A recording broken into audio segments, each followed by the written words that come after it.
moi, je suis Maurice Lambert, je suis ferronnier d'art. Et je pratique un métier que j'adore avec passion et amour parce que, bon, c'est la matière. Je suis quasiment né avec parce que quand j'étais en orphelinat, j'avais un maître ferronnier qui m'a pris sous son aile et qui m'a transmis l'amour de ce métier. Donc je réalise quelques sculptures et je suis quelqu'un qui a un amour considéré pour mon métier. Et je travaille la matière qu'avec mes mains. Je ne peux pas concevoir de copier quelque chose et de faire du n'importe quoi, du papier collé. Donc je fabrique tout main, je travaille la matière avec respect. Je ne veux pas qu'on me parle de ferraille. Quand on me parle de ferraille, je ne comprends pas. Dites-moi matière, celle que je travaille avec noblesse et que je respecte et qui me le rend bien. Du reste, parce que quand je serai parti, elle sera toujours là. Je fais pas que... Bon, je fais de la création, c'est ma base première. Mais bon, je réalise des portails, des rampes d'escalier, rampes de balcon, rampes de mezzanine, des escaliers eux-mêmes. Je fais des portails coulissants, portails de battants. Je fais un peu de tout. Mais je fais pas tout corps d'état. Je reste dans mon domaine à moi, qui est en l'occurrence la ferronnerie d'art, la serrurerie, la métallerie. J'irai pas dire je sais faire ceci, faire cela, non. Parce qu'on ne peut pas être bon partout. Moi, je suis dans mon métier, dans mon domaine. Et c'est surtout ça que je veux, parce que rester au plus proche de mes clients, du désir de mes clients. Ça, c'est important pour moi. Alors là, vous avez, par exemple, ici, vous avez éphémère. Donc, éphémère, j'ai voulu dire éphémère, pourquoi? Parce qu'il y a un visage, il y a un pied, il y a une main. Pour moi, c'est vivant, parce que vous prenez, par exemple, une pièce comme celle-ci, vous voyez, vous prenez une galbe, en acier, vous prenez une partie torsadée, ça donne du masculin, et vous mariez les deux, masculin-féminin, vous sortez dans une osmose, votre pièce sort dans une osmose, c'est un bijou, c'est une beauté. Parce qu'il faut quand même savoir une chose, c'est que, bon, c'est pas moi qui le dis, c'est les gens que je fréquente, les clients qui me le disent. Monsieur Lambert, des gens comme vous, qui soient aussi proches du client et qui fassent du tout main, et sur mesure, c'est de plus en plus rare. Et ça vous prend combien de temps pour faire une création? Voilà, pour faire une création et une œuvre, je ne vais pas vous mentir, je vais être sincère avec vous. Je ne peux pas vous dire le temps que je mets, parce que je ne compte pas mon temps.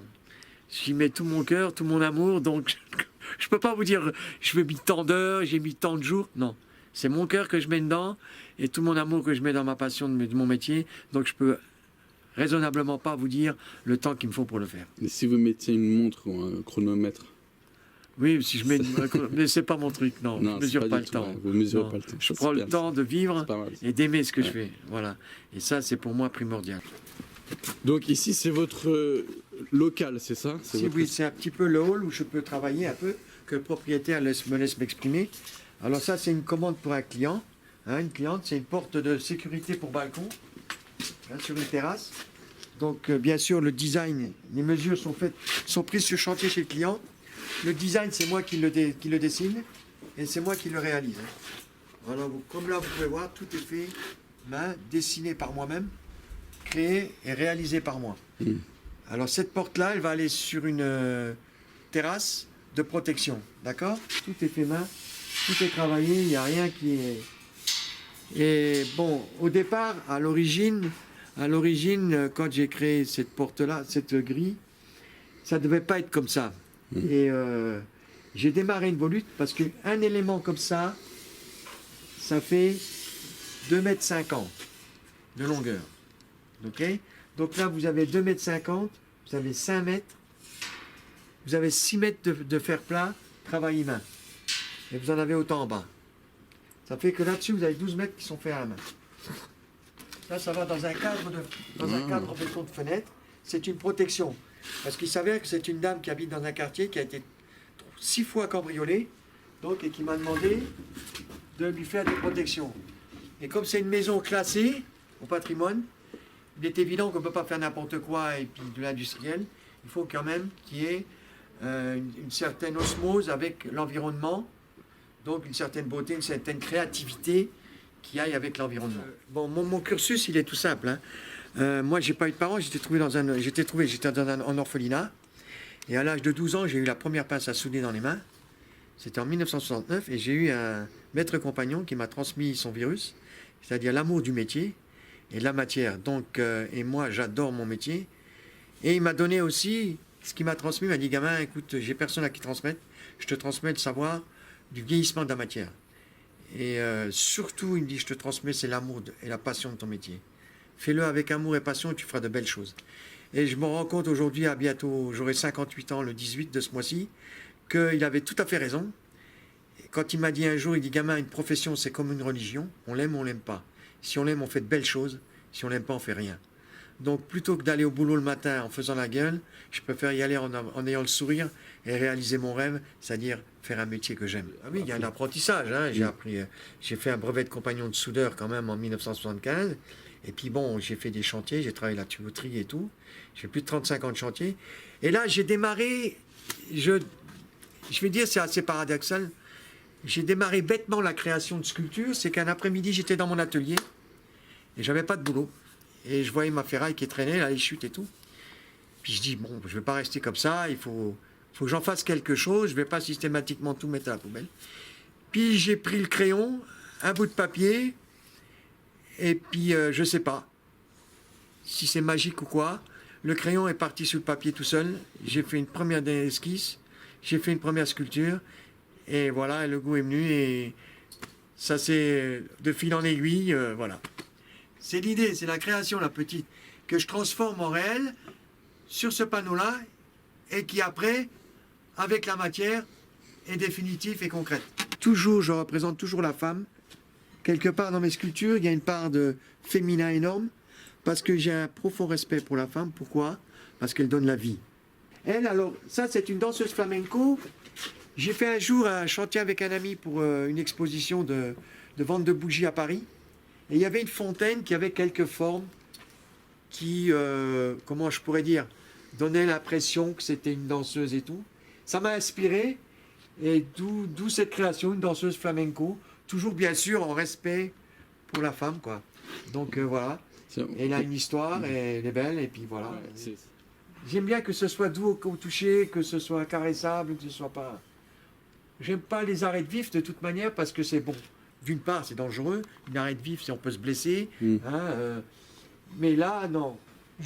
Moi, je travaille comme ça. C'est-à-dire que j'ai toujours... Je privilégie toujours la matière, il faut que je l'ai dans les mains. Il faut que je la touche, il faut que je la sente vivre dans mes doigts. Voilà. Et toujours, voilà. C'est pas trop dangereux. Non, c'est pas dangereux, il suffit de... Bon, il faut de l'expérience quand même, c'est pas donné à tout le monde. Hein. Mais bon, il y a beaucoup d'un... Alors, vous voyez... Mais il y a toujours la main de l'homme. Sans la main de l'homme, voilà. Et vous voyez, le doigt accompagne la forme. Je sens ma matière vivre. Et ça, c'est extrêmement important.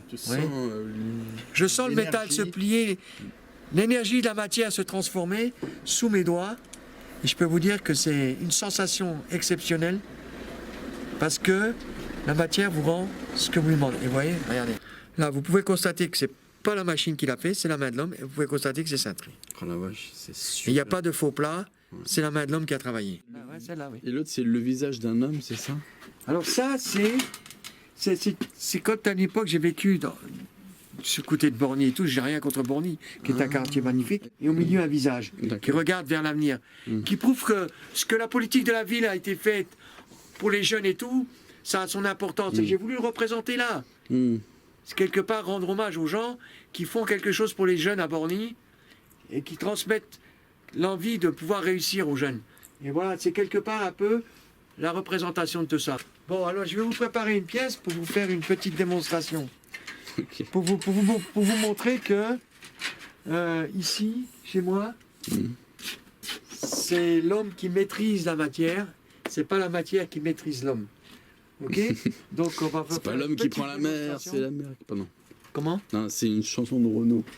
C'est pas l'homme qui prend la mer, c'est la mer qui prend l'homme. Voilà, comme dit si bien Renaud. Voilà. Mais là, c'est le métal par contre. Là, c'est le métal. Comme dans le bâtiment, le maçon maîtrise son ciment. Alors voilà, on va faire une petite démo. Je vais couper un petit morceau de ferraille.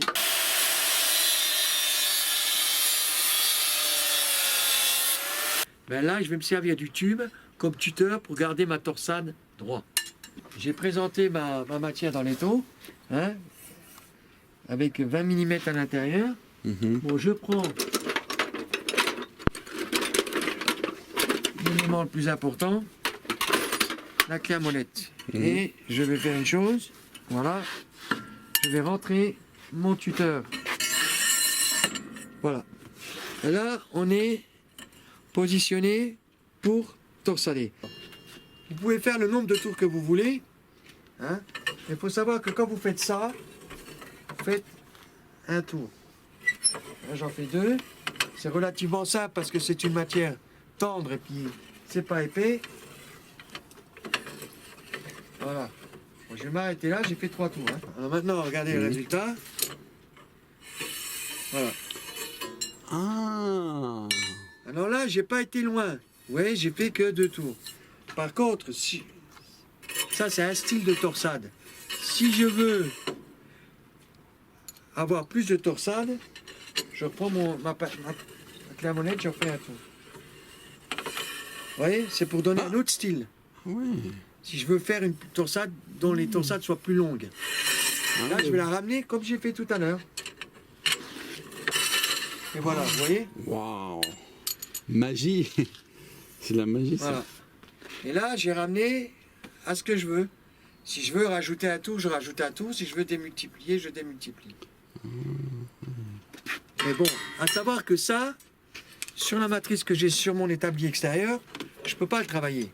Vu que l'épaisseur, la largeur et la torsade, non. Alors, j'ai créé une matrice. Voilà, ça, c'est une matrice que j'ai créée moi, avec 2 tubes, dans surépaisseur pour la solidité, et 2 fers plats. Donc, entre les 2 tubes, je peux me permettre de prendre de la ferraille, quelle qu'elle soit, pour bomber mes ferrailles, n'importe lequel plat, carré, tout ce que je veux. Et ça, cette partie au-dessus, plane, c'est pour les redresser. Bon, il faut savoir qu'une matière comme celle-là, si je regarde, hein, si vous regardez, elle est droite. Hein, parce qu'elle est maîtrisée.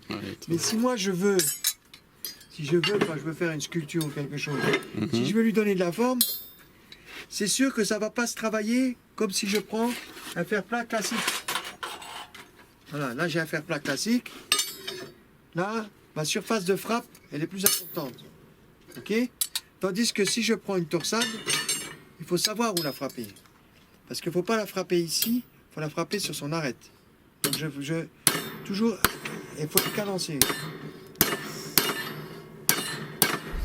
Vous voyez, et je lui donne l'arrondi que j'ai envie de lui donner. C'est une matière tendre, c'est de l'acier classique. Donc, faut se dire une chose, c'est que l'acier, ça vit. Parce que comme vous le voyez là, il est sec. Mais si je le chauffe, il va transpirer. Pourquoi? Parce qu'au niveau intérieur, il y a des molécules creuses dans lesquelles il y a de l'humidité. Et cette humidité-là, quand vous la chauffez, la matière, elle ressort. On appelle ça faire transpirer la matière. Et quand vous faites une peinture dessus, au four, on fait un après à une certaine température qui va épouser le creux des molécules intérieures sèches. Et à une autre température, on met la peinture de finition. Ce qui fait que la peinture de finition va se marier à l'après, à une certaine température, sans se mélanger, je dis bien se marier, et ce qui fait au durcissement une peinture plastifiée déjà à l'origine, mais qui dure dans le temps. Pour une trentaine d'années, il n'y a pas de souci. Mais au moins, c'est une bonne peinture, bien faite. Voilà. Surtout qu'aujourd'hui, avec les peintures qu'on fait aujourd'hui, c'est plus les peintures qu'on avait il y a 30-40 ans, où il fallait mélanger des mélanges. Là, tout est dedans. Le plastique et tout ça, la fibre et tout. Vous comprenez? Et moi, je privilégie, dans certaines œuvres que je fais, je mets un vernis incolore, et c'est magnifique, parce que beaucoup de gens aiment la couleur de l'acier, parce que c'est vivant. L'acier, c'est vivant. Il faut vous dire que l'acier, les gens me disent ferraille. Non, je ne parle plus ferraille, je dis matière. Parce que l'acier, c'est une matière qui vit. Hein? Les gens me disent des fois. J'ai eu une question une fois d'un jeune qui me dit, oui, mais monsieur, pourquoi les rails de chemin de fer, ils se collent jamais, on les soude jamais ensemble? Pourquoi? Là est l'élément principal du savoir pourquoi la matière est vivante. C'est parce qu'avec la chaleur et le froid, il y a le phénomène de la dilatation et du retrait. C'est-à-dire qu'à la chaleur, l'acier, la matière s'allonge, et au froid, elle se rétracte. Ce qui veut bien dire que la matière est vivante. Voilà. Alors, la soudure, c'est pareil. Les gens ne savent pas ce que c'est. Moi, je vais vous dire ce que c'est. La soudure, c'est le mariage d'un métal de base et d'un métal d'apport. C'est-à-dire que le soudeur, ou l'artisan, ou la personne qui soude, bon, vous avez un appareillage électrique, bien évidemment. Bon, moi, je vais mettre une électrode dessus. Vous avez Voilà. Vous avez différents diamètres. Ça, c'est de la 2,5. Et ce que j'utilise classique, c'est de la rutile. Donc, ce qui veut dire que là, vous avez une électrode. Vous avez un enrobage, ce qui vous permet le contact pour souder.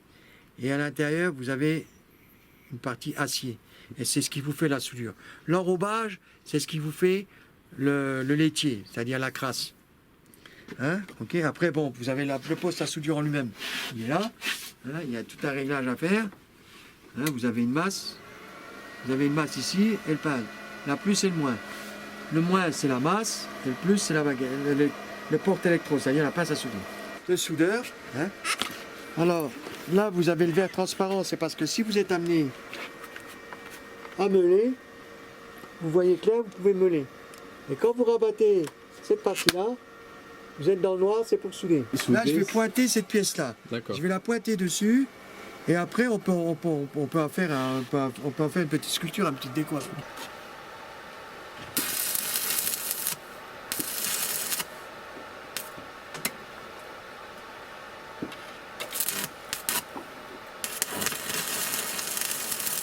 Voilà.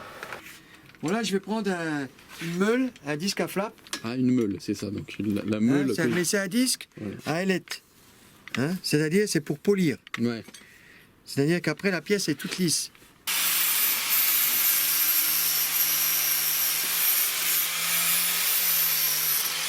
La matière, elle a une drôle de couleur. C'est-à-dire que la cire a différentes photos. Moi, j'appelle ça que quand je polis une matière, vous voyez, regardez, les aspérités qu'on voit ici, moi, j'appelle ça, c'est la matière qui vous donne son caractère. C'est le caractère de la matière qui vous sort. Et regardez, on n'avait rien, on n'avait qu'un bout de fer plat, un petit bout de tôle. Et là, voilà. Et là on a tout de suite quelque chose de... Voilà, là, on vient de faire une barque sur l'eau. On peut faire ce qu'on veut, on peut appeler ça une barque, on peut un bateau, Regardez, je vais vous montrer ce qu'on peut faire. Quand vraiment... Mais c'est vraiment de la démo, hein, c'est de la démo, les enfants. Oui, hein, voilà. Alors, ici, je peux faire comme ça, comme je peux faire comme ça. Ouais. Alors là, je vais vous faire plaisir, je vais faire comme ça.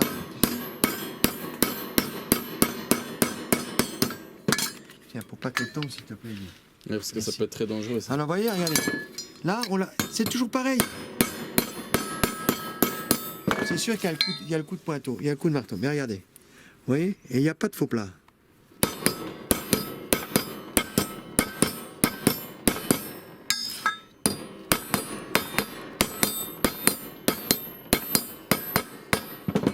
Vous voyez? Voilà. Le problème, il est toujours le même, c'est que dans l'espèce de bateau, on va lui donner une forme. Oui.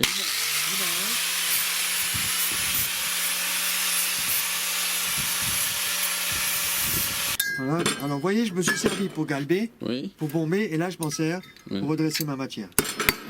Okay. Comme ça, il se souviendra De la d'un créateur designer. Voilà. De comment on... Et là, je vous fais tout de suite.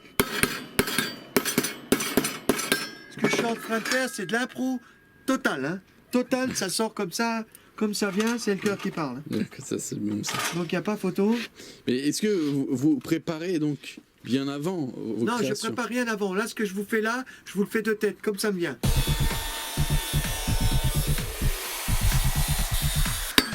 C'est toujours l'homme qui maîtrise la matière. Hein.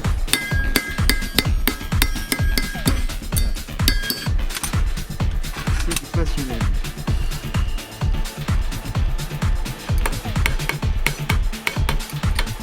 Ça, il faut mettre toute sa passion, tout ce qu'il fait.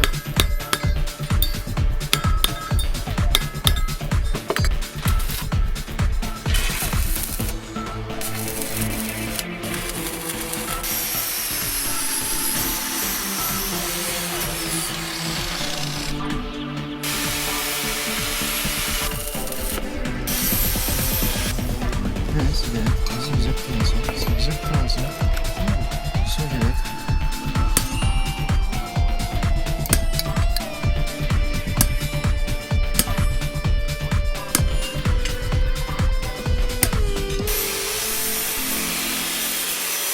Je vous ai fait un espèce de petit bateau comme ça. C'est mignon.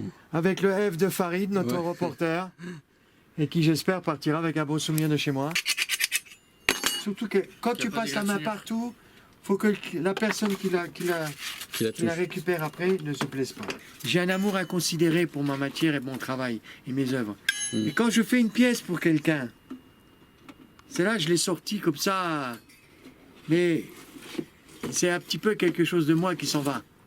Mais quand ça part d'un bon sentiment et que c'est fait pour quelqu'un pour qui on a du respect et qu'on aime, et bien quelque part, bon, c'est un petit quelque chose de nous qui s'en va, mais c'est de bon cœur et avec joie que ça part.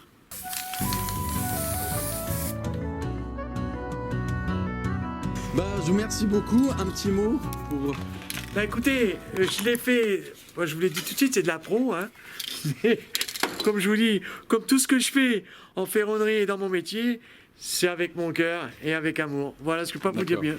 Est-ce qu'on peut vous contacter de quelle façon? Est-ce qu'un site web, un téléphone J'ai un numéro de téléphone, vous pouvez m'appeler. Même si vous avez un problème de serrure ou quelque chose, vous pouvez m'appeler, je viens, je vous dépanne. Alors, je vous donne mon numéro, le 06 36 88 41 04. Et je me ferai un plaisir de vous répondre.